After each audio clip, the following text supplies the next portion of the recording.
Awesome.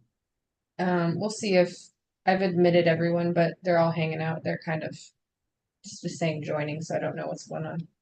Okay. Go ahead and get started anyway. We're a little late anyway. Okay, so I'm gonna go ahead and start by sharing my screen.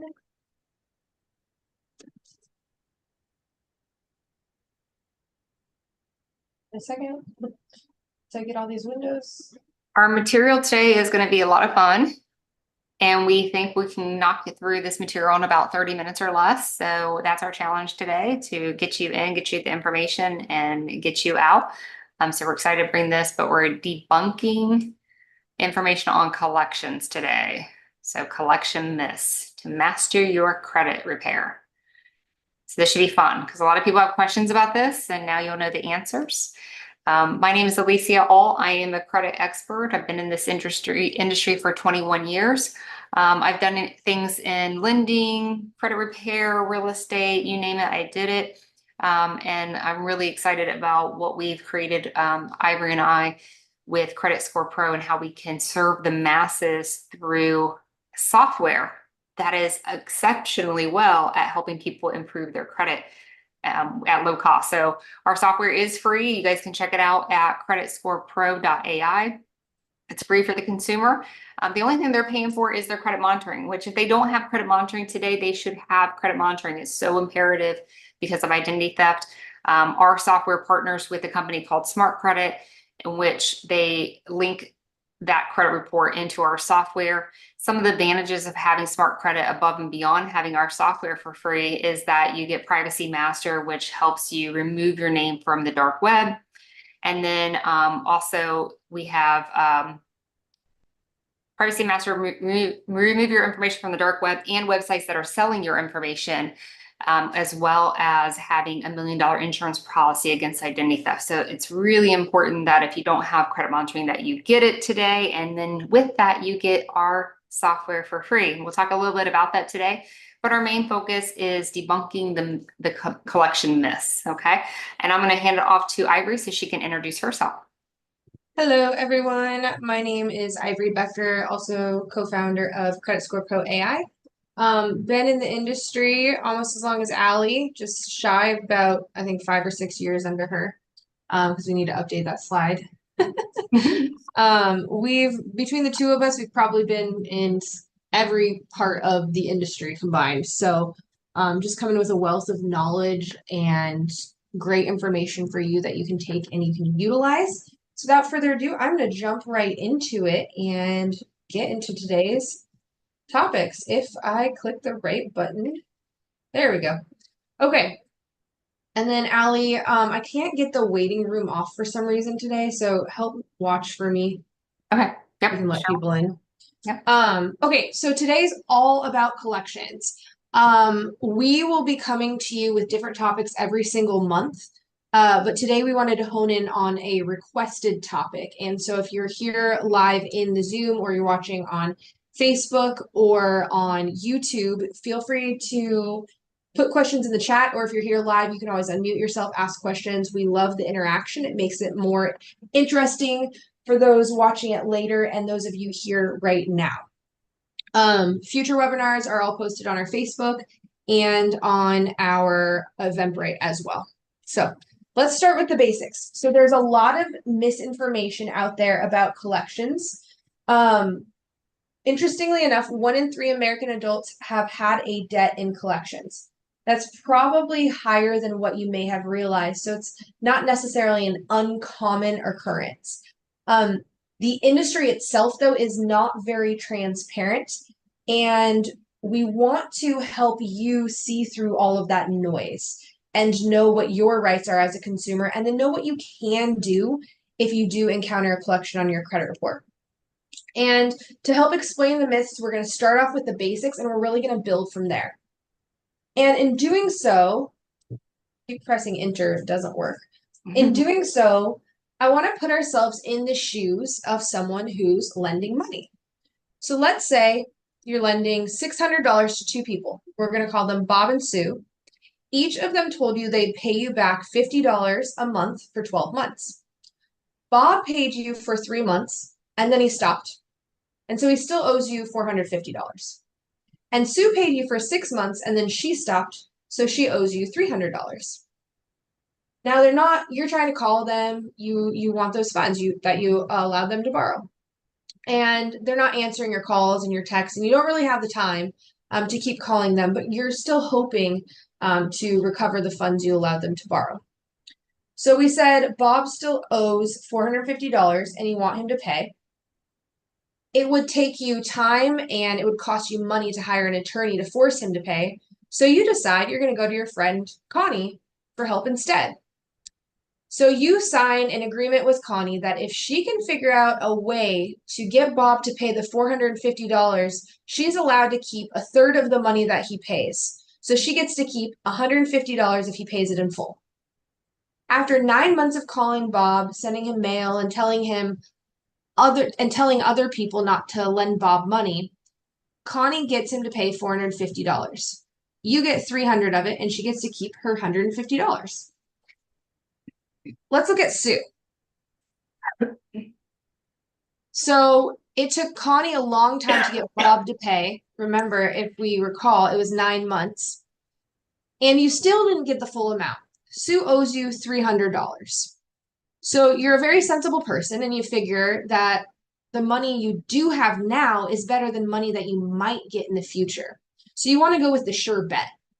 So you go to another friend named Debbie. Debbie agrees to buy the debt from you that Sue owes from you so that you can try and get the money back. Debbie pays you $100 for the $300 debt and figures that she should be able to collect the $300 from Sue.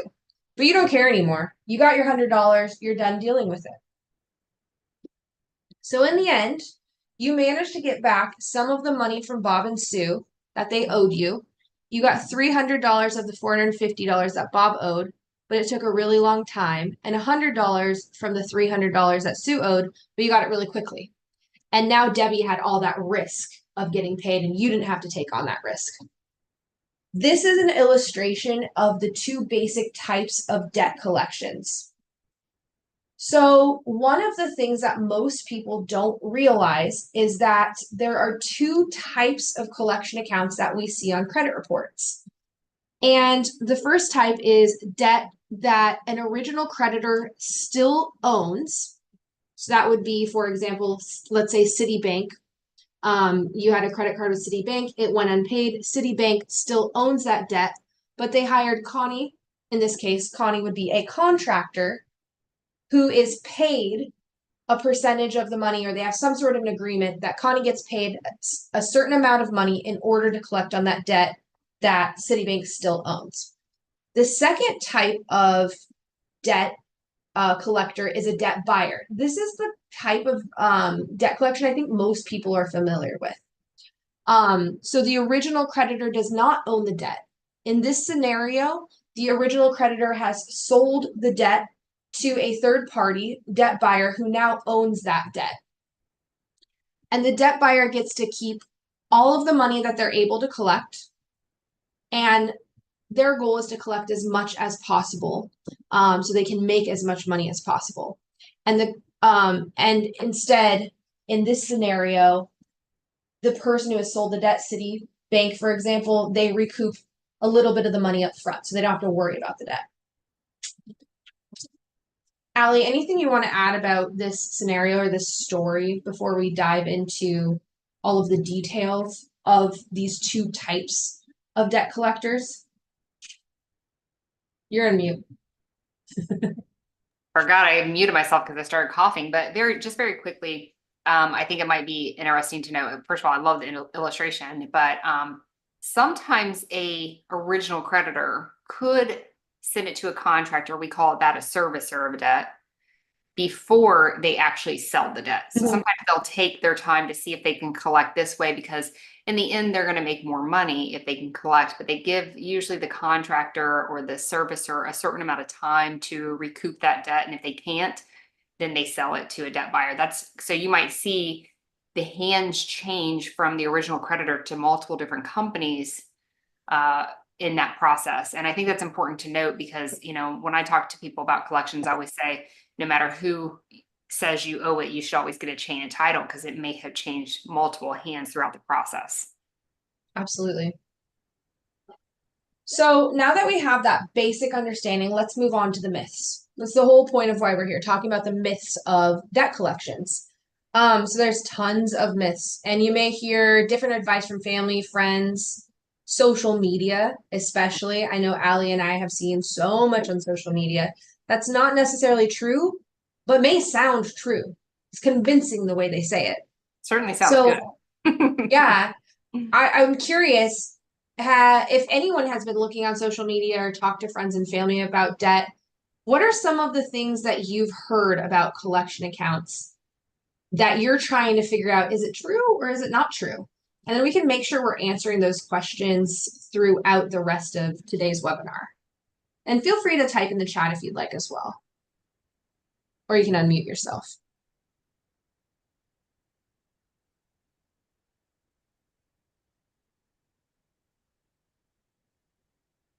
Nothing? Okay.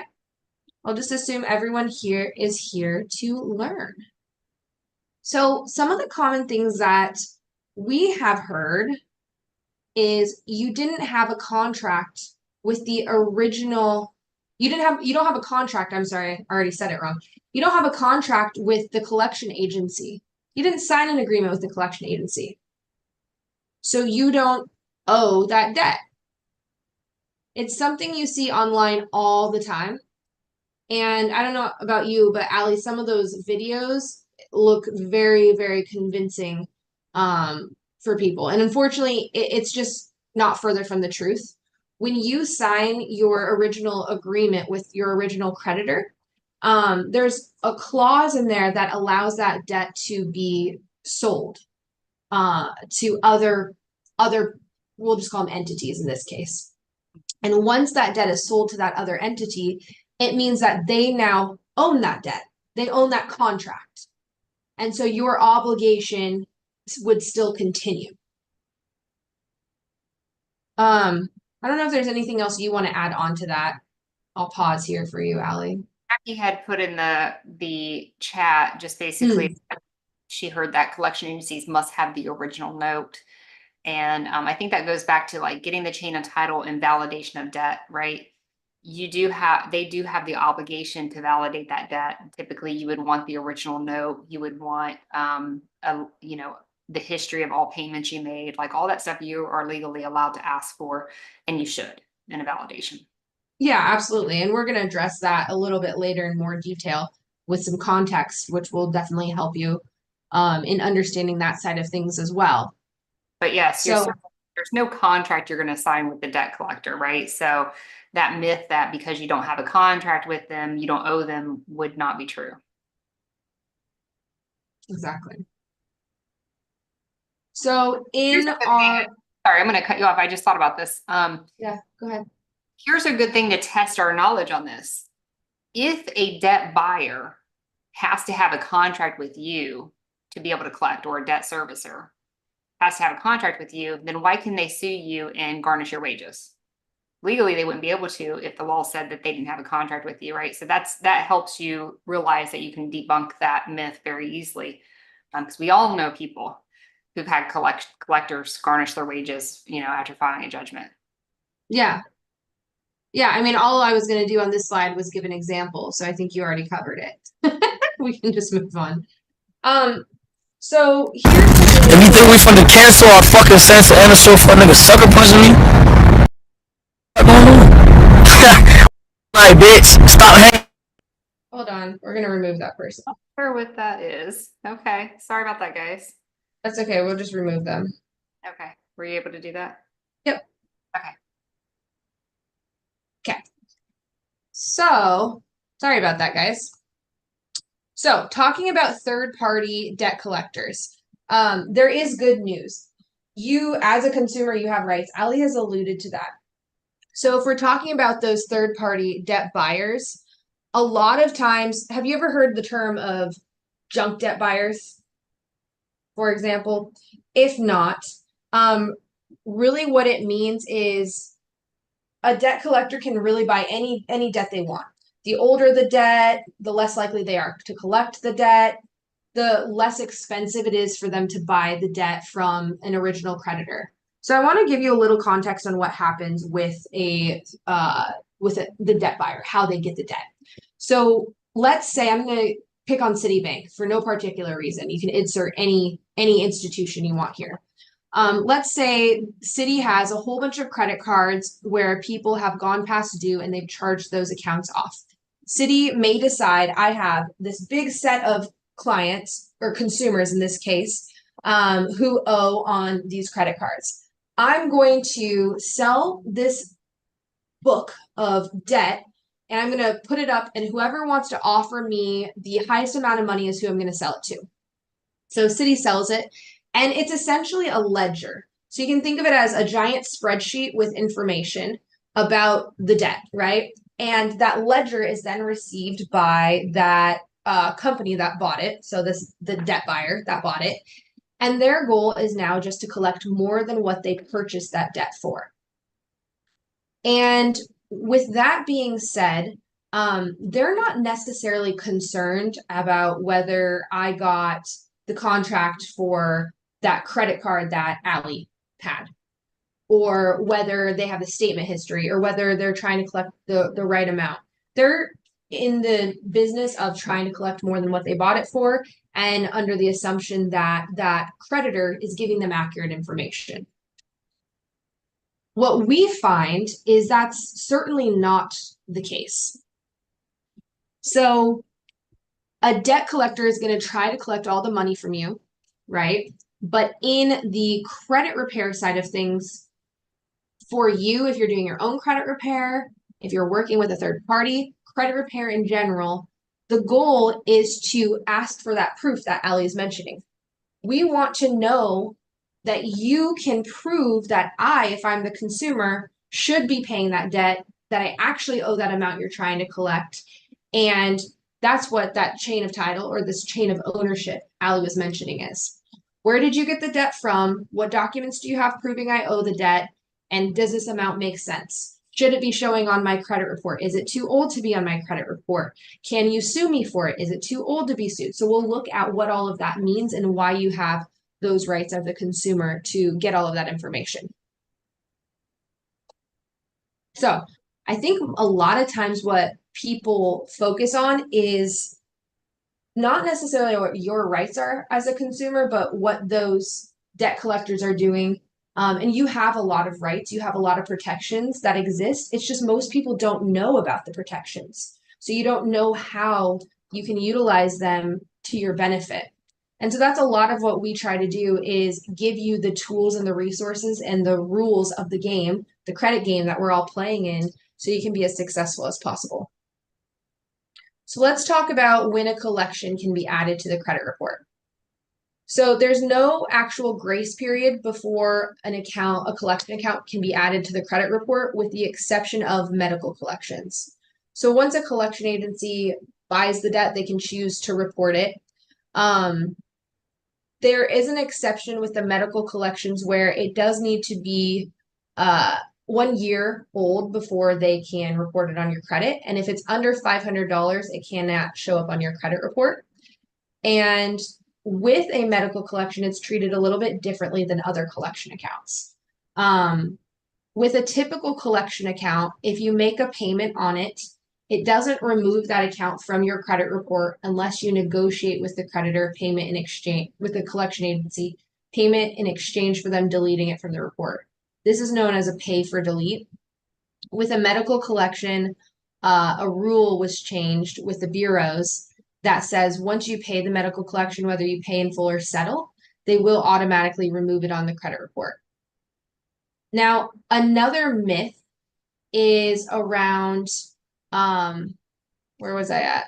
Oh, another myth is how long a collection can remain on the credit report.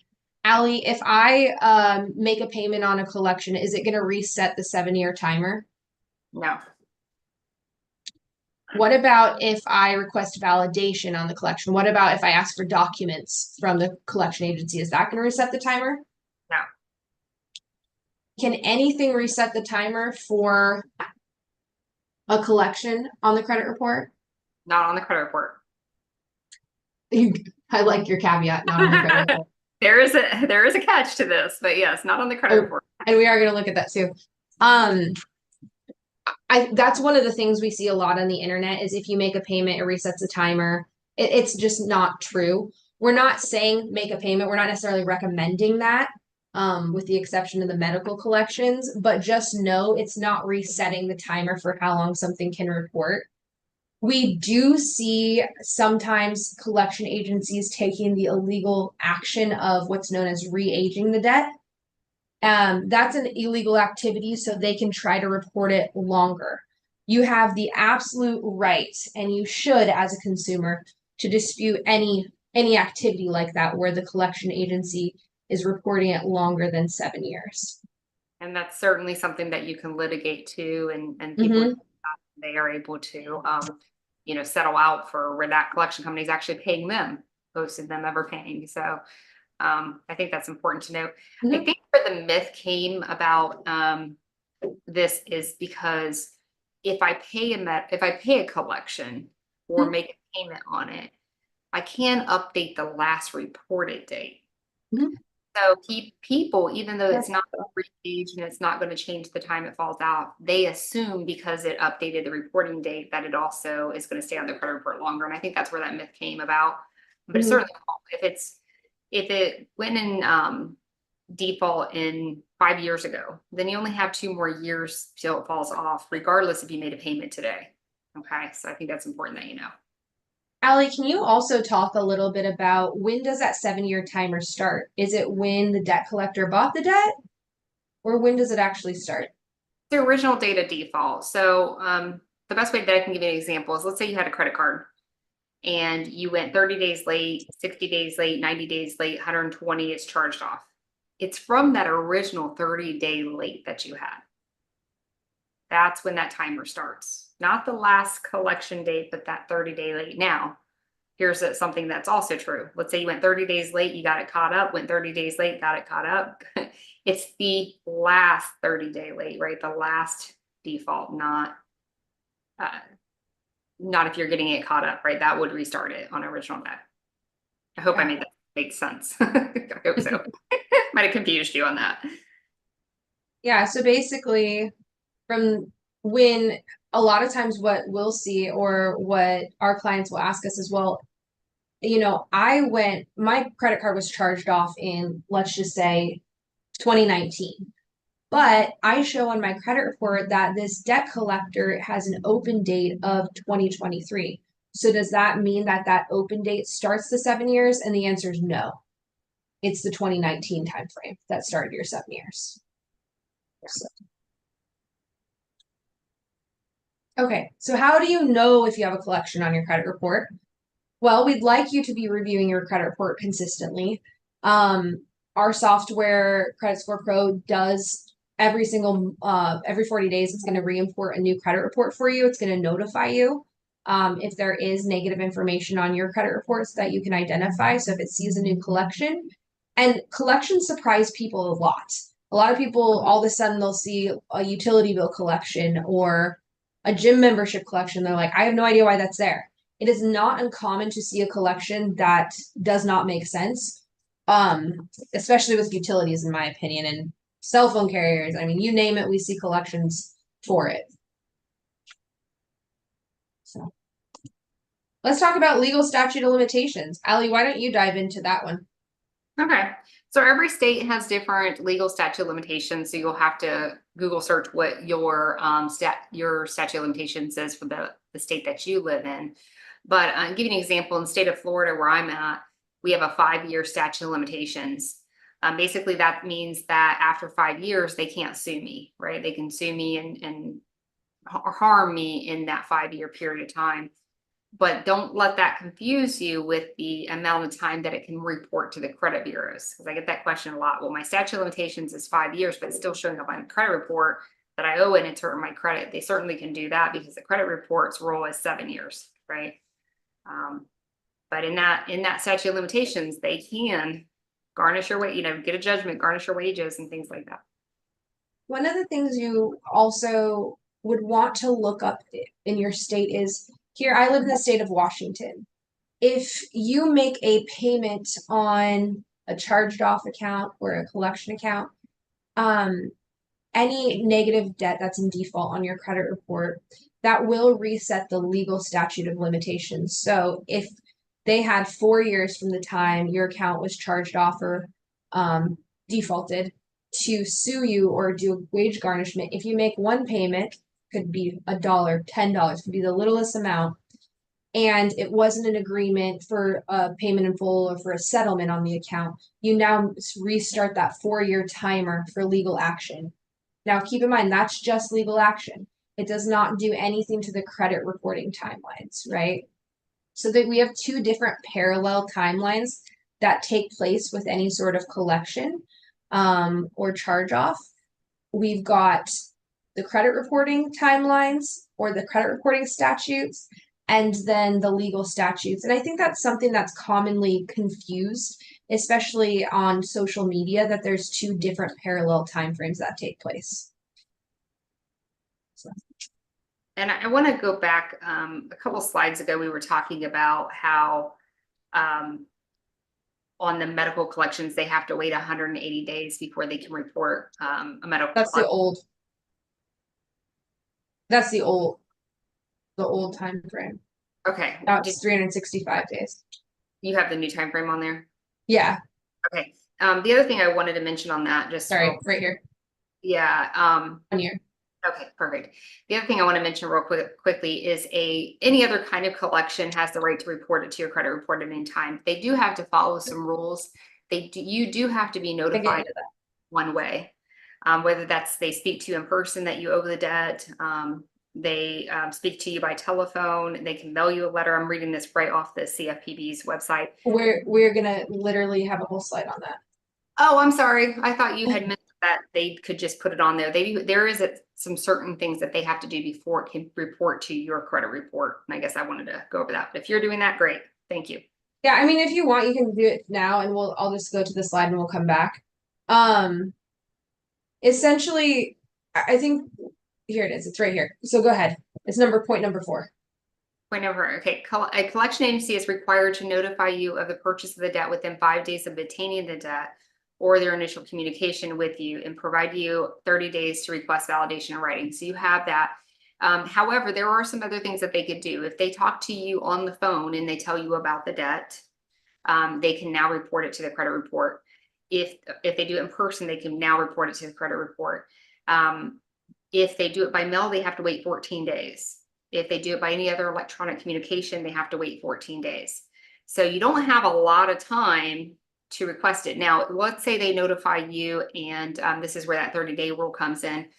They notify you and you say, hey, I'm disputing this. So you may have received a letter if you've had a collection where it says you have 30 days in which to dispute the validity of this debt, right? And if you do that, then now they have to investigate it before reporting it to your credit report. So, and that's only true, to be very, very transparent and clear. That's only true within that window of time. They can't just remove it from your credit report if you dispute it later.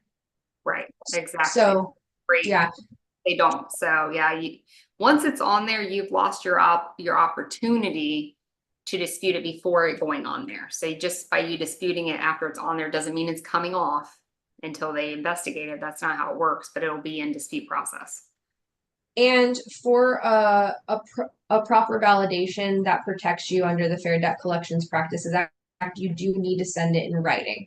Doing a dispute over the phone wouldn't be sufficient. You can notify them you're going to be sending in the dispute over the phone, but you do need to make sure you're following up with something written to that debt collector. So let's see. We jumped all around here. Jump around. I was just thinking that That's okay. Mention that on another slide, and I want to make sure. Oh, there's so much we gotta mention. It's fine to jump around. So, yeah. So I suppose we should explain that the rules that protect you when it comes to debt collections, they're called the Fair Debt Collections Practices Act. It goes over how you can be contacted, what's constituted as harassment, your rights as a consumer in dealing with those debt collectors, what debt collectors can and can't do. It's a whole host of information that you can utilize to protect yourself. And the Fair Credit Reporting Act is looking at the credit reporting. So when you are, I suppose, let's just jump into your credit report. When you are looking at disputing information on your credit report or disputing a collection account, there are two different paths you go down. One path is directly with that debt collector. That's what Ali and I have been talking about for quite a while, that debt validation path, that dispute path. Do they have the proper documents? And then the other path is directly with the credit bureaus. That's going to be Equifax, Experian, and TransUnion. So with the credit bureaus, there are rules they have to comply with. Those rules are under the Fair Credit Reporting Act. So you got two different laws that protect you as a consumer. And with the Fair Credit Reporting Act, it says everything on your credit report has to be accurate, has to be complete. Credit bureaus can't be reporting a collection or a debt you don't owe or isn't valid because they don't have the proper documentation because they're doing things wrong, right?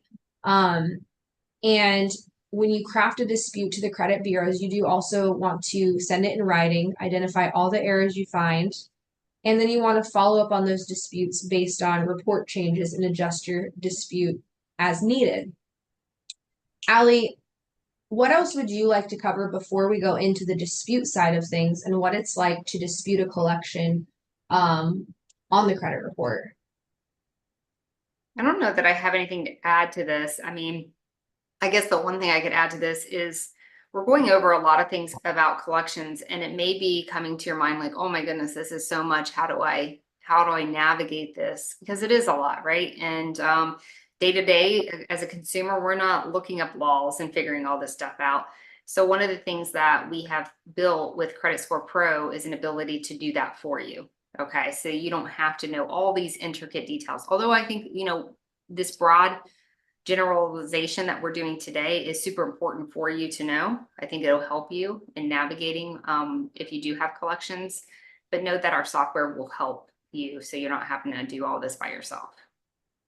So often what we run into is we have a lot of clients who use our software and beforehand they're trying to get mortgages or car loan or credit card, whatever they're trying to do. And the only thing most people know how to do is, well, I have a collection, I should just pay it. And really what we want to arm you with the information that we're sharing today is that may not necessarily be the right choice. In some cases, like with medical collections, paying the collection, it'll come off your report. In many other cases, it won't necessarily help the credit score. That account would stay on the credit report and just show paid. Our goal at the end of the day is to improve the credit scores so that way we can qualify for those different financing options. And often what seems intuitive, what seems to make sense with credit reporting isn't necessarily the right path. And your credit report has tons and tons and tons and tons of errors. The credit bureaus are in the business of making money, to be quite frank. They're not necessarily concerned so much with all of that data on your credit report being accurate. And they know most consumers don't know how to read their credit report. And even most professionals don't know how to read a credit report. It's not just limited to consumers. And then on top of that, they know that most consumers are not going to be reading the law because who reads law for fun and know all of their rights. And they're not going to know how to create disputes and what to look for on the credit report. And it's overwhelming and daunting. And so many people go straight to the credit bureau websites or Credit Karma and they make a dispute there. They're like, okay, they gave me the mechanism. This is how I'm going to dispute it. But those types of disputes are super limited and they limit them on purpose. They want to fit them into this pigeonhole of yes, no, yes, no, yes, no, so they don't have to deal with it, just a full system of automation, right? And it's not for your best interest. It limits your options. So what you can do is you can utilize a software like what we have to offer, which will analyze your credit report and it's going to find those errors. It's going to find all of the intricacies we talked about today when it comes to the collection accounts and even any other negative information on your report. It's going to decode it. That's what I'm going to call it, decode it. And So, stop here real fast because yeah. in a slide before that, a lot of people don't know how to read a credit report, and the credit bureaus do that, right? Yeah. And then you also mentioned that a lot of credit professionals have a hard time reading credit reports. But I want to go a step further that when we look at a credit report, we're seeing what the vendor of that credit report is wanting to show us. So on this slide, I love this slide because on this other side, this is like where she's circling here. That's a vendor. That's what the vendor wanted us to see. But on that same trade line that we look over there, if we look onto the raw data, this is what we see, right? And so there's a lot of code in there. This is something that a credit professional is not going to read, probably can't read in most cases. I unfortunately am a raw data credit report reader, so I can read this, not fun. But on a Thank you. consumer's report that might be 10 pages, I know people have heard me say this before, but a 10-page consumer report or any lender report could really in the raw data be 500 pages. So no one's going to read it. You couldn't pay them to do it anyway. But our software, because it's software can do this, right? Within seconds, it can read this, analyze it, and produce the results that we want to see. What's wrong? Because if you can think about a 10-page credit report turning into a 500-page with a lot of code, what do you bet that there's a lot of errors in there that could be fixed, right? Tons. There's tons. You might see 10 errors on one single account, for example. Mhm. It's not uncommon. Yeah. So, Sorry. yeah, I think that's super important information. And the whole point is we want to be able to empower you to do something about it. We want to give you the ability to fight back against these big, giant corporations that are known as the credit bureaus. You deserve the ability to play within the rules of the game that we're all in, which is this credit game. And we want to give you the tools and resources to play the best way possible. So we're simply just using those laws and those regulations that exist so you can dispute that information on your credit report. And we make it really, really easy with the software because, as Ali said, it is going to find all those errors. You just have to choose the accounts that you would like to include in your disputes, which we typically recommend every account that's negative on the credit report. I mean, why not? And then from there, in the background, the AI in seconds, a lot faster than anyone else can, is reading the report and then creating the dispute. So if you see here, debt contract requested, that's what we're talking about, validation. We have to have proof, right? So in this case, the AI, this is a collection account. It even tells you collection. It's requesting that contract, right? If they don't have that contract, what happens to this account in the credit report, Ali? We would have to go away. It's deleted. It's removed. So I think this is really important to know because people ask me all the time, well, if I know that I owe the debt, right, why don't I just pay it? Why would you before you dispute it? So I recommend that you always dispute it first because of a couple reasons. Even though you might know what the debt is that this, let's say this collection company is saying that you owe them, you need proof that you actually owe this company, right? And how many times do you think they have that documentation of that proof? It's So they're very buying the ledgers, right?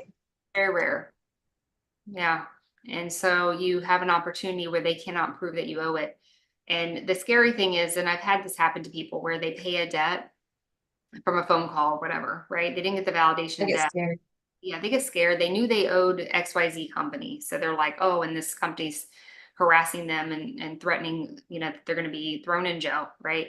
And they pay it. And then later you find out it was a scam in the first place. So it's really super important that you do the dispute process before ever giving anyone any of your money. Absolutely. Absolutely. Absolutely. I would say, and this is just an anecdotal number, I would say like from my experience, like 9 times out of 10 times, they don't have any documentation. And it's really wonderful when you get that letter in the mail from the collection company that says, we are no longer pursuing this debt. This account is closed. And that's your code for it's being removed from the credit report. And then, next credit report, you see it's gone. You see the score boost from it, and it feels really good. And then you didn't have to spend that money. And you certainly won't get that letter unless you challenged it first, right? So that's important. You wait 7 years. You can wait 7 years hoping that they don't sue you in the meantime. Yeah. And most people don't get the judgment notice. They don't show up at court. If you don't show up, they don't have to prove to the judge that you even owe it. Mm-hmm. You have to show up to ask for that proof. So they can get a default judgment against you without even ever showing proof to the judge that you owed it in the first place. Absolutely. So basically, the AI is going to make the dispute for every type of account you have, beyond just the collection accounts. They're all going to vary. The only time we suggest that you actually change this, we always recommend go with what the AI said. It's reading the report, it's determining what the best dispute is, what dispute makes the most sense. And then every month as you get a new credit report, it does a new analysis, and it's going to make new disputes as necessary. But anyway, back to what I was saying. The only time you want to change this dispute reason is in the case of identity theft or fraud, because the AI doesn't know if identity theft has occurred. They don't know if it's not your account. Now, please only do that if that is factually true. It is illegal to claim fraud or identity theft if it's not the case. So that's another thing you often see on social media as a tactic. Do not do that. I'll do that. You can get in huge trouble, huge legal trouble up to jail time. So definitely don't do that. And then what's really wonderful is after the dispute is created, it sends you an email with your dispute letter for each credit bureau. So you're gonna have one letter for Equifax, one for Experian, and one for TransUnion. And then we do recommend printing and mailing it yourself. You do see the highest success rates with disputes that you mail yourself. We recommend you hand sign it as well. All of that just helps with the success rates. You want things off your report as quickly as possible, right? But if that's not possible for you, we know that you may not have a printer. You may be doing this on your phone. We do have an integration with maildash.io that will allow you to send them the letters, and they will print and mail them on your behalf. So that is an option. Just send them the letters. You're really just clicking because we have an integration with them. They can grab that letter. You're not actually sending anything to them. You're just gonna click. Sorry. I don't want to scare people like, oh, I have to announce it. It's a button. Have to okay it and verify your identification information, and then they'll mail it out for you for a small fee. And although we recommend that you mail it out, a lot of people use MailDash and they love it. And they don't have to go to the post office. They don't have to get an envelope. So please feel free to use that. But if you have the opportunity and it's easy for you to mail it yourself, I would recommend that. Now, if you've been to some of our other webinars, you may know that we like to focus on more than just the dispute process. It is extremely important to impact every single aspect of what makes up your credit score. So the other part of Credit Score Pro AI is looking at these other factors you see in the pie chart. So with the AI, we want to bridge the gap and optimize all of the good things about your credit.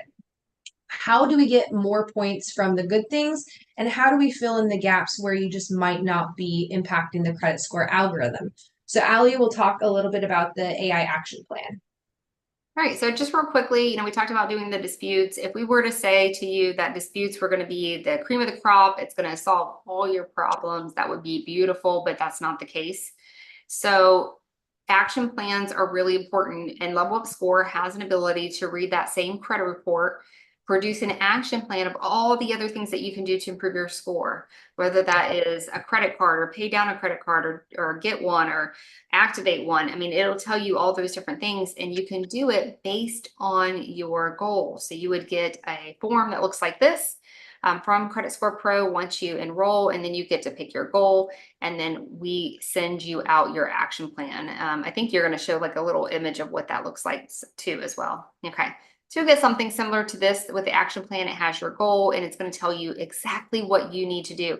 This is one of my favorite parts about the system because a lot of people get very anxious when they're working on their credit because number one, they're like, how do I start? I don't know enough about credit. What's the first thing I do? What's the best thing I do? What if I do the wrong thing? What if I have this, I'm spending money on something and I'm not sure it's going to work. If you have an action plan, it's going to tell you exactly what you need to do. So you do not have to feel confused. You just go down the action plan and you work on the things that you can do the easiest, fastest, way, and then work your way through it. There are going to be credit building tools that will be integrated into your action plan. But if you wanted to go to our website, creditscorepro.ai, we do have a web page called Credit Building Tools. And you can see some of the credit building tools that we have available. We have vetted these tools, meaning that we're looking for tools that are free or low cost that really do help improve the credit. There are a lot of credit building tools out there in the world. A lot of them are no good. I'll give an example. There is no reason to have 10 credit cards with $100 annual fee. Okay, we don't need that. That's not necessary. So these resources are great because, like I said, they're free to low cost and will give you the same benefit than getting a bunch of credit cards with annual fees. And finally, sorry, go ahead. Go ahead, girl. Oh, okay. And finally, we just built in financial literacy as well. So we want to make sure you have every single credit question answered, and we do that through the credit coaching section. So it has 44 different modules with all sorts of different credit topics. It's broken down into 7 different sections. So you can go there for any credit questions that you have, and we have a video on that topic. So the whole point is we want to allow you to use the AI to be the expert for you.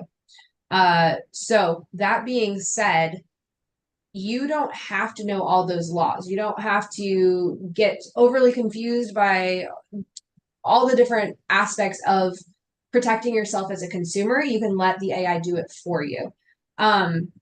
So Allie had mentioned at the beginning how it's free. So it is completely free. The only thing that you pay for is credit monitoring, which we have partnered with Smart Credit on. So you can check it out at creditscorepro.ai. The credit building tools are there for free. But again, the AI action plan will help tailor the perfect tools for you, help you know how to improve your scores. And then you can also create the credit disputes, use the credit coaching, have that ongoing monitoring. And then we are here, we're switching to every other week. So we will be here every other week starting in September. And then we have a Facebook group you can check out as well. Credit Score Pro, the AI Credit Revolution. If you want to see any prior webinars, they are all up on YouTube on just Credit Score Pro. Very easy to find. But with that being said, check out the website with any questions, and hopefully we will see you next week. Zoom link for next week's webinar, we have them all listed on here. I'm going to stop sharing and I can get the Zoom link in the chat. If you guys are on Facebook, we do have on our Facebook page all of our different classes that are coming up where you can register there and then have the Zoom link from there. So you do have that option. Sorry, I'm trying to go to the... Here it is. Okay, there's this. Oh, let me send it to everyone. There's the Zoom link for next week. I know it's really long. But if you click that, it will take you to the Zoom link to register, or you, of course, can go on Facebook or Eventbrite. So. Wonderful. Well, thank you all for being here today. If you have any questions after this, you can always email us. So did you give the email or should we put that in chat? We can put it in chat. You can always email us. We love to answer questions. So the more questions, the merrier. It helps us determine how we can be better at what we're doing. Because if we can be better at what we're doing, we can alleviate questions, right? So please ask the questions. That really helps us. You can go to info@my. Oh, wait a minute. Nope. You typed that wrong. That's not our email. Oh, sorry. We do this Ignore a lot. that, guys. The website is creditscorepro.ai, but our email address is going to be info@mycreditscorepro.com. Okay, so mycreditscorepro. Thanks, Allie. No problem. I do it all the time, so that's why I caught it. All right, guys. Thank you. Have a wonderful night, and hopefully we'll see you on the next one. Bye, everyone. Bye.